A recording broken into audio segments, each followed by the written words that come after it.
So I wanted to ask, how did you come across this book, and how did you manage to be the translator of this book?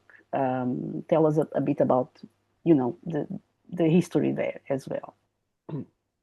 I met Kalaf in person before I met the book, and I met him with Agualusa in Lisbon, who's our common friend.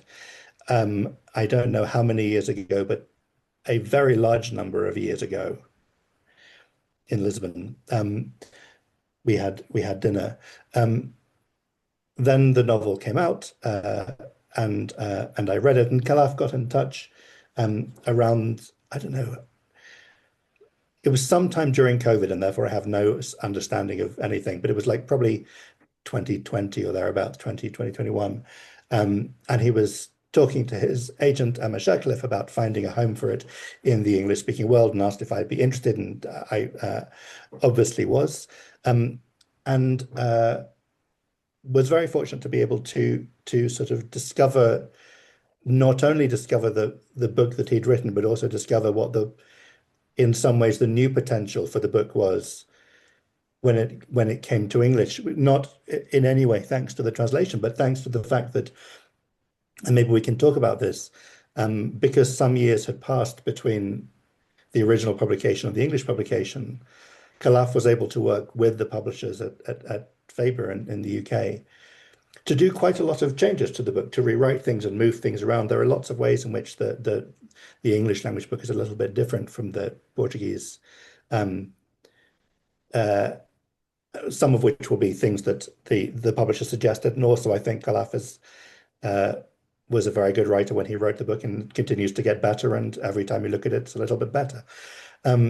And so I was very lucky to be able to not only work on this book, but also, as I say, be involved in that process of it sort of evolving somehow, becoming a sort of an even better version of the thing that it was, and discovering also the ways in which it's